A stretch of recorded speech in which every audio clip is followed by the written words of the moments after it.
To invite Dr. Stephen Dinero, who has studied the social and economic consequences of the forced resettlement of Bedouin of the Negev of the Negev Desert in Israel for over 2 decades, and he's with us tonight. Thank you, Stephen, for being here.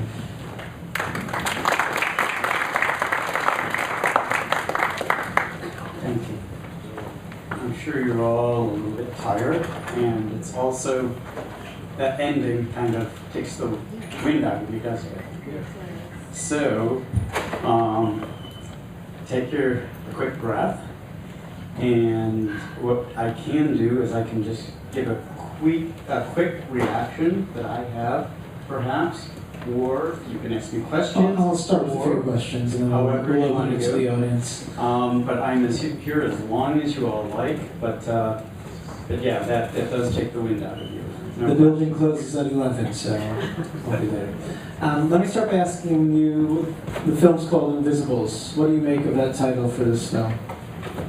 Well, there's no question that certainly for an American Jewish audience, which I'm kind of assuming a good number of you would probably fit into that category, certainly.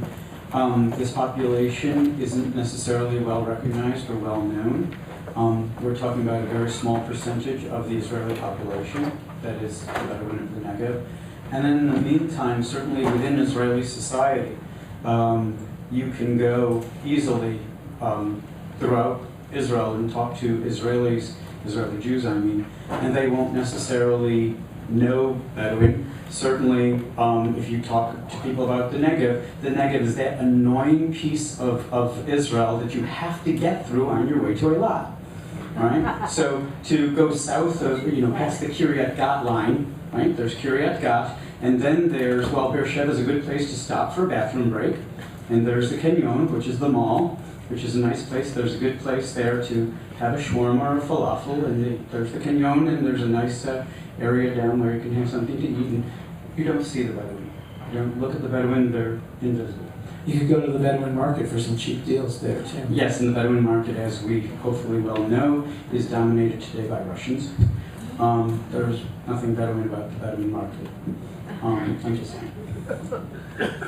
And as far as his story, as someone who served in the army, is this something that's, how rare is it for a Bedouin to serve in the army? And does that serve, I'm assuming they serve in order to integrate better into Israeli society, and is that successful for them? It's incredibly rare. The Israeli army today, give or take, about 180,000 people strong, so men and women together, it's about 180,000. If we include both the Bedouin of the Galilee as well as the folks down in the south, you have perhaps stretching it, exaggerating, 1,800 people right now out of the 180,000. That's everybody combined, north and south. So it's incredibly rare and increasingly rare. To be totally honest, it's increasingly rare for Jews to serve in the Israeli army. More and more people are finding ways of dispensation of not serving because of going to university, different reasons. We know, of course, oftentimes the Orthodox find various ways and so forth. So it's not like the Israeli army isn't our grandparents' army where everyone was all gung-ho to join. It's becoming less and less. Obviously it wasn't voluntary as the American army is anyway, but it's becoming less and less common for anyone to serve. But certainly the Bedouin, this is not a commonplace occurrence, and it was always only certain tribes. The Elazazmi, which is the tribe that lives in the town where I do my research, Seger Shalom, or Shket in Arabic, tends historically to serve, but again, we're talking a very small percentage of the whole of the army and of the Bedouin themselves. Again, just by coincidence, there's roughly, exaggerating, give or take, 180,000, give or take, Bedouin, which coincidentally is the number of people in the Israeli army. And again, we're talking both north and south, maybe 1,800 Bedouin that serve. And those who do serve, is there better integration? Does it serve them at all to serve? Not necessarily. No. And I think that was part of what this film was trying to show in a subtle way, that coming out of the army didn't make him more part of Israeli society. It's not going to make a difference. I mean, what's curious about the film, I like the film to a degree. I mean, it's kind of funky, it's kind of weird. it plays with dualities or binaries, which I like. Certainly, there's this classic binary when we talk about the Bedouin of going from tradition to modernity. That classic, stereotypical, cliched idea that they were traditional, they were living in tents, and now they're living in towns, and yada yada. It plays with that, and what I like is that it counters it to a certain degree. Here we've got someone who wanted to be the classic Israeli, who does serve, and then comes home, and what does he want? He wants to raise sheep.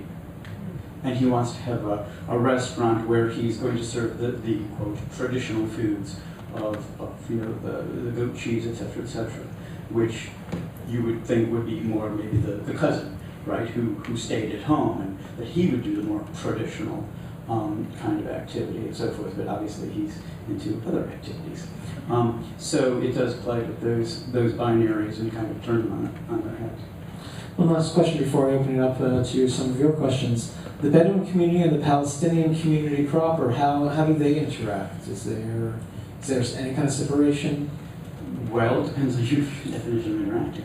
One interaction, certainly, I didn't anticipate that question, but one interaction certainly is marriage. First marriages, almost without exception, are to Bedouin girls, to Bedouin women, and they play with that as well. Miriam, of course, being this stereotype, although Miriam is going to college, whereas the Jewish girl is coming off as this clueless, dippy girl, which again, flipping it on its head, right? Miriam's traditional, she's wearing, modesty dress and so forth, and the Jewish girl is coming across as not the sharpest tool in the shed. So it's kind of an interesting twist. So the first marriage, typically for Bedouin, is to a Nega Bedouin girl. Second marriage is more and more, and there is a relatively high rate of polygamy among the Nega Bedouin. Second marriages often are to Palestinian girls from either Gaza or the West Bank. And so there is a way that you can say that they're interacting, if you will, with the Palestinians. So if that's, I don't think that's what you meant by interaction, but I was thinking more as far as identification. They do not necessarily. I've written some, as you maybe mentioned in my intro, I don't know, I didn't hear because people were heading out. So and as I mentioned to you, my hearing is so. When I've done my research on identity, looking at changing identity, as the Bedouin are ceasing to identify as Bedouin, they don't see themselves as Bedouin. Less and less do they see themselves as Bedouin as they're being forcibly resettled, which to a degree the film refers to, though not directly. As they're being forcibly resettled, which has taken place since the mid-60s, they are not seeing themselves as Bedouin. Are they seeing themselves as Israelis? No. Are they seeing themselves as Palestinians? No. They're seeing themselves more and more as Arabs and as Muslims. There's a greater sense of identity with the whole of the Arab world and the Muslim world. And so there's greater kind of connection with Muslimness, that's good or bad, is for you to judge, and Arabness. But not the connection to the Palestinian people, not so much, because the Palestinians are living under very different conditions, very different circumstances. So there's a huge amount of alienation, and you see that again in the film with the destruction of the houses and so forth. Although again, this isn't, I mean, we can get into the whole question if you wish, of the recognized towns versus this town, which is unrecognized, which that town doesn't exist. From the perspective of the Israeli government, it doesn't exist on any map. Okay, there is no such place. Even though, something like 80,000 people live in towns that don't exist according to the Israeli government. There's something on the order between 35 and 40 of these towns. So they're very alienated, but that doesn't mean they identify as Palestinians. The people in the north do. Very northern Bedouin and Arabs in the north, much stronger likelihood of identifying as Palestinians. People in Jerusalem, much likely, more likely, not the Bedouin. Fascinating. We'll take some questions. We'll start with one here and we'll go there. Do you want me to sit? Do you care? Does it bother you if I pace? I pace a lot. Be comfortable. Be comfortable. Is there a difference? I speak a little Arabic and I understand more, and their Arabic was very different than the Arabic of Palestinians in towns, and it's sort of closer to Arabs that came from villages, but still not. I mean, they would say things like Zayn, which is more what Saudis would say, or even parts of Iraq. Is there a difference between the dialects in the north in Galilee? Yes. And you said there was some near Jerusalem and Yes, And the their ones in the Arabic south? is closer to truer Arabic that you got it, that's more to the Arabian Peninsula. Yeah, I mean, I'm not a linguist. I'm not a linguist, so I'm not a linguist, so I can't say what's closer, what's further, whatever, but it's a if you will, pure Arabic that is purer and closer to the original Arabic of the Arabian Peninsula. So I can't compare it to, I don't know the Arabic of the North, I'll be honest with you, Galilee Arabic. I can't tell you. it definitely wasn't classical. No, definitely not. Definitely not. And as you may be familiar, they throw in a lot of the saviors and a lot of, you know what I mean, their Arabic has a lot of Hebrew thrown in, and I mean, it's just an amalgamation, it's a real mixture. So, but I'm not a linguist, so that's the best I can do for that question. Although I will note that, of course, the actors in the film are not specifically Bedouin. They might have been taking on a Bedouin style of speaking, but are not specifically Bedouin. Or at least not the lead, Mahmoud Shalabi. It's funny because I was on my way to my army base. I was passing this to Segatron. I was wondering if you could talk about the legal aspect of these invisible villages, and also about the citizenship of the Bedouins, if they're all Israelis. Okay. In 1951, the Bedouin and Negev were given citizenship. Okay, so they are citizens of the state of Israel. Absolutely. Now, They pay taxes. yeah, they're citizens. They're citizens. Don't think this is not Lawrence of Arabia. They're not wandering around and living in tents and, you know, There's none of that, okay? That's ancient history, okay? But legality versus illegality, okay? What you have here, something on the order of 45% of, so that's what, like I say, again, approximating because it's difficult to count these folks, okay? So somewhere, because it isn't difficult, it isn't impossible, you can do it, but the numbers that they tell you that there's X number of people that are Bedouin. The Israeli government tells you there are fewer. Okay, so the Israeli census says there are fewer than there actually, well, than I believe there are. So they will say there's 200,000 Israeli official numbers, or 180, regardless. So something like 45% of these folks live in illegal settlements that don't exist according to the state of Israel. You can't see them on any map, okay? Because here's the upshot. Give or take, 1965, the government did two things. It said, number one, we're going to build towns. We're going to start building towns. The first one, some of you are familiar with this, so bear with me. Some of you have never heard of this. Okay. So the first one is Tel Sheva, okay? Okay, the poorest town in the state of Israel, coincidentally, is Tel Sheva. Okay. The second one was Rahab, and on and on and on. So there were 7 official towns established, and now there have been additional ones that have been added in the last so many years, last few years. Now, it's just by coincidence that the 7 poorest towns in the state of Israel, just coincidentally, officially there's somewhere around 200 towns in the state of Israel, officially. It's coincidence that the 7 poorest towns in the state of Israel are Bedouin towns. And the first 7 are, yeah, you got it. So, around 65, like I say, so Tel Sheva is created. Okay, and at the same time, they made it illegal not to live in a town. And anybody who's not living in a town is subject to the bulldozers, as you saw right here. Okay, so what they said is that as of this point onward, you cannot change the status quo of anything that now exists. Okay, so whatever exists as of this moment. So if a house is here, it's okay. So if you saw at the very beginning of the film, and it happens kind of quickly, the brother says, oh yeah, we just built a house. Oh, isn't that awesome? That's the house that's getting bulldozed there. Okay? Because you can't build a house.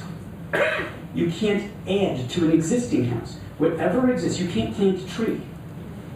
Whatever exists at this point in time in these settlements, other than the recognized settlements, like the one I study, Seg of Shalom, Shkeb, except for those settlements are okay. Those are recognized by the government. But the unrecognized ones, which are the 35 to 40 others, You can't change, you can't put, imagine you've got a house and you want to put some stairs. You put some stairs, state comes in, slaps a sticker on and says, now the entire house can be bulldozed. Okay? So these changes can't be made, and these are all illegal settlements, and the state just comes in and can't bulldoze them forever. Okay? Does this make sense? I mean, it doesn't make sense, but does it make sense insofar as you understand this? It does make a lot. There is a law in the state of Israel. So if I build a terrace in Ramat Gan or in Tel Aviv, they will demolish it, or I need to get a license. Okay. Very, very simple. Right, it's very It's simple. romanticizing something. They are stealing steel, they are stealing herds, they're smuggling drugs. That's right. Let's not romanticize the story, okay? I wouldn't want to romanticize You anything. are. Okay, in Ramat Gan, do you have a bomb shelter? Okay, good. Because in Tel Sheva, Rahat, Segev Shalom, they don't have bomb I shelters. pay taxes. I live in a house that is registered. Do you have bus service? Do you have biyuv? That's sewage. Why don't they live in the town that are offered to their... I'm talking about, ma'am, I'm talking about Rahat. Rahat is a town of 50,000 people. They don't have sewers. They don't have bus service. They don't have bomb shelters. I'm gonna take, if you don't mind, These are recognized we're gonna ones. take questions over here. I'm not talking about the unrecognized. Does this sound good? You hear me? Yeah, you're right here. I believe I've been to Israel about 10 times, Yes, sir. dating back to 1957. Awesome. And each time, there's been a growing progression of crowdedness, noise, tempers flare, people curse, there's very little patience. The degree of cigarette smoking has grown exponentially. Sounds like Philadelphia. That's one of my Israeli cousins. But in the film, the same thing takes place. They talk loudly, they're acerbic. It's very difficult to tolerate. I found it difficult to tolerate the film. Okay. Is this a comment or a question, sir? To do with the nomads? My question is, I was surprised. Has the same sense spread from the Israelis to the Bedouin? This is the thing, folks, is that Arabs today, okay, young here, okay, my kid, 17, just started college, San Francisco, okay? Find a 17-year-old Bedouin kid. You know what the difference is between my kid and that kid? Not much. They all have iPhones. They all watch the same TV. They all want the same stuff. Okay? They want the same stuff in Philadelphia, in San Francisco, inside of Shalom. They want the same stuff. Okay? They behave the same way. They're all smoking. They're all drinking, although the Arabs don't drink as much. But they're gambling. They're doing all kinds of stuff. Our generations, we were different from one another. Right? We had different cultures. These kids nowadays all have the same culture. Here it is. Okay? It's the same. They all want the same stuff, which includes sewers, electricity, telephone. They all want the same stuff. This film is romanticizing those sheep. No Bedouin today wants any freaking sheep. Trust me, they don't want sheep. Give them electricity, give them sewers, give them proper infrastructure, and every last Bedouin will go running to those towns. Not yours and my generation, because we think sheep are cool. We are the romantics. Yes, you're darn right I'm a romantic. Of course I am. Why else? I'm an Orientalist. Why else would I be studying the Bedouin? But you think an 18-year-old Bedouin kid wants sheep? Come on. They don't. They want to live like your kids, if you have an 18-year-old kid. This portrayal of the gambling and the is that more common in the Bedouin community than some others? No, no. Although it doesn't put the Russians in a very good light. Just saying. No, I mean, we're not blaming the Russians for anything, okay? Gambling is technically illegal. There's no legal gambling. gambling is not legal. No, but it's just, Jericho. yeah, no, right. Jared, that casino closed a long, Yeah, I long know time that. ago. It's just, no, it's just, again, it's portraying, it's showing the fact that these are just folks. They are just people, okay? They're just people who live like you and I do. That's all they're showing here. There seems to be though a stigma in Israel, and we're hearing a little bit of this here, that there's an association between Bedouin and with crime. Okay, let's step back. Good question. Why do we associate folks with illicit activity? Okay? And I think the film gets to this at the end. Okay? We have this guy who's discharged from the army. He's Yeled Tov Yerushalayim, isn't he? He's a good guy. What would force him, or so the movie is arguing, to do something illegal with his slimy cousin? What forced him to do that? Now, we may not agree with the argument the film is making, but the film is suggesting that at a certain point you say, you know what? If I can't do things through licit means, I will do things through illicit means. Now, we may all say, oh, come on. That sounds like the commercial we all grew up with, don't let a good boy go wrong. Remember those commercials? You don't? Oh, I guess I'm really old. You know, lock your car, take your keys, don't let a good boy go wrong. Really, I can't leave my key in the car because some good boy is going to come and steal my car. He was good until he saw the key in my car and then he turned bad. No, he must have been bad to begin with. But Riot seemed like a good guy until he was forced to his limits. That's what the movie's suggesting.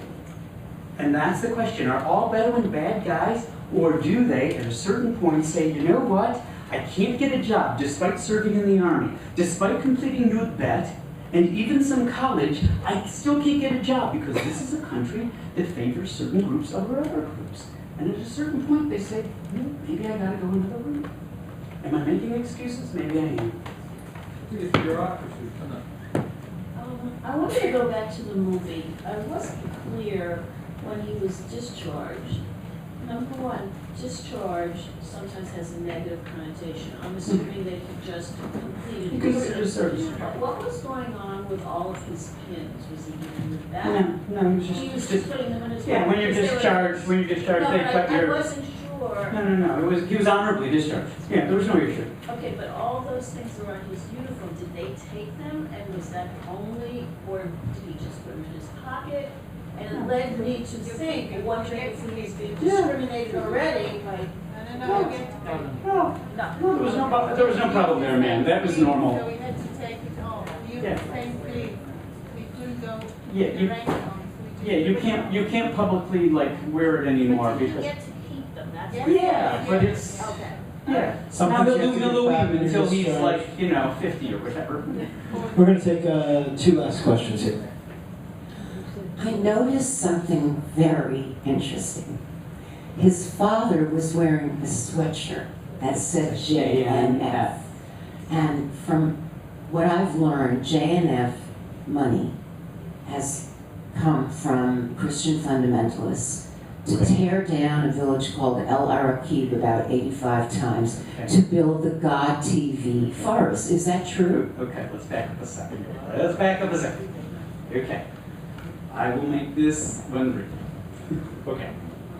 I agree with you on one or two things. Let's put aside the Christian fundamentalists, because I've already made enough enemies in this room. I'm not going to anger any Christians on top of, I've already annoyed enough people.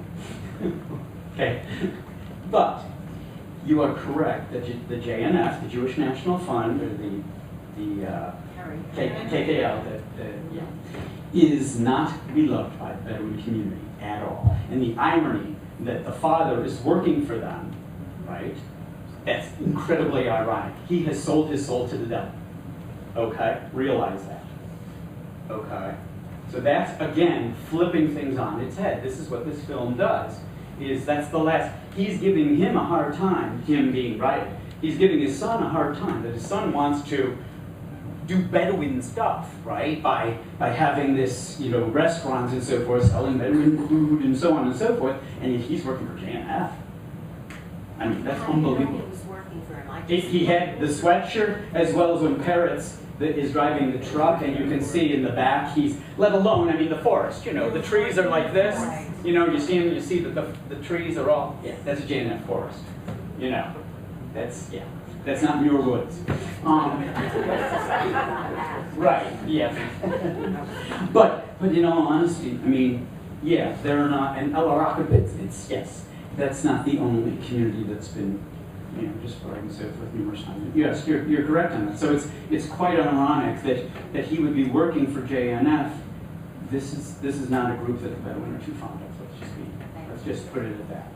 We're going to take one last question up here.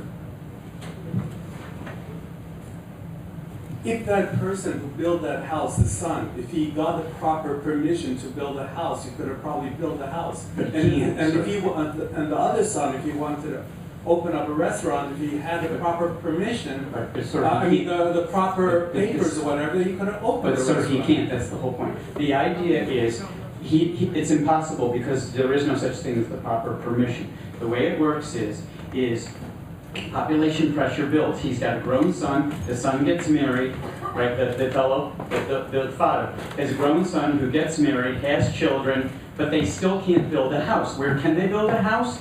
With all the permits, etc., that are needed in Rahat or in Tel Sheva or whatever, but not in that community. You cannot add a house. You cannot add stairs. You can't do anything in these illegal communities. All you can do is live in a legal Bedouin town. Here, you can't do anything. You can't add. You can't change what exists there. So anytime they do anything like this, it's illegal. These people are illegal. They are by definition illegal. So it's the pressure of living there. Eventually, the state figures these people will rise up and move to the town. And my attitude is, okay, so how about you make those towns more attractive? And this is a country that absorbed Jews from all over the world. You took Kiryat Gat, where I went to high school in 1978, Chor Shachor, okay? This was a place that no one wanted to live, that you brought in Moroccans and Yemenites and so forth, that everybody made fun of it. And today you got Intel. Bring Intel to Segev Shalom, and I'm guessing you'll get a few Bedouin to move there. Is there any move toward? Okay? If you can do it with bringing in Jews from all over the world, people from the Atlas Mountains who never saw a toilet before, if you can do it for them, you can do it for the Bedouin of the Negev. I'm just saying. Is there any movement toward that? No, man. Well, what I will say is that every year here at Other Israel, I'm finding more and more films made about the Bedouin community, some even by the Bedouin community, which is a little bit of, one might say, progress. In my book, filmmaking is always progress. But exposure, nothing else, a little bit more exposure to topics with a film like this one that gives some, I think, a little taste of the reality of Bedouin life. And then you won't be invisible. Thank you. Thank you all for being here. Thank you so much for taking on this tough topic. And we look forward to seeing you at other events. We love your feedback. And check it all out at our brochures. We got some more outside. Tomorrow night, of course, on the left. And then Wednesday night, the Dove Flyer, followed by Village of Peace. Thank you very much.